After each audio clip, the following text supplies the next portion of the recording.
So, you've heard about the dark web. It sounds like something out of a sci-fi movie, doesn't it? A hidden corner of the internet, a digital back alley where strange and secret things happen. But what is it really? Imagine the internet as a huge ocean. The part you and I use every day, Google, social media, news sites, that's the surface. It's easy to find, indexed by search engines, and relatively safe. But beneath that surface lies the deep web, a much larger area that search engines can't see. Your online banking portal, your private email inbox, it's on the internet, but it's not for public viewing. The dark web is the deepest, most hidden part of this ocean, a small but significant layer that can only be accessed with special software. This software, most often a browser called Tor, works by bouncing your connection through a series of servers run by volunteers around the world. It's like sending a letter that goes through a dozen different post offices. Each stop only knows where the letter just came from and where it's going next. By the time it arrives, it's almost impossible to trace back to its original sender. This creates a high level of anonymity. It's a space where your identity is hidden and your location is masked.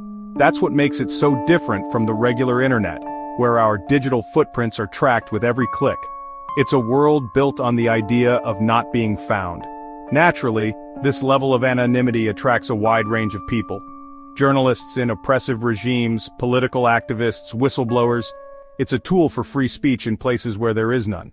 Why would an old-school institution like British intelligence, with its centuries of history, suddenly turn to the digital underworld? The world has changed, and so has the nature of spying. The classic image of a spy, a person in a trench coat, meeting a contact on a foggy bridge in Berlin. It's all about cultivating human sources face to face. But today, some of the most important secrets aren't whispered in a quiet cafe. They're stored on a secure server. The people with access to those secrets aren't always diplomats or military personnel, programmers, system administrators, frustrated insiders. These aren't people you easily approach at a cocktail party. They live and work in a digital world, socially awkward, reclusive, fiercely private. Recruiting on the dark web is a delicate business. You can't just put out a job ad saying "Spies wanted, apply here." That would be stupid and obvious, and it would attract all the wrong kinds of people. Fantasists, scammers, honeypots set up by rival agencies. The process has to be much more subtle, a kind of digital courtship. It often begins not with a direct approach but with observation. Intelligence officers, operating under carefully crafted fake identities, will frequent niche forums, advanced encryption, undiscovered vulnerabilities, specific political ideologies. They're looking for sparks of brilliance. The next step is engagement. The officer, or handler, might start a conversation, perhaps by asking a technical question, or contributing a thoughtful comment to a complex discussion. This shift towards online recruitment, frankly, it's more than just a new tactic. It represents a fundamental change in the nature of espionage itself. The game has become more technical, more remote, and in some ways much more dangerous. One of the biggest risks? Authentication.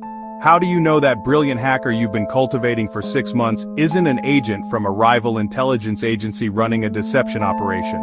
And how do you make sure that frustrated insider isn't a double agent feeding you bad information? In the anonymous world of the dark web, trust is a fragile and valuable commodity, and misplacing it could spell disaster for national security. Moving forward, espionage will be a hybrid. This quiet recruitment on the dark web is a clear sign. The world of secrets has logged on.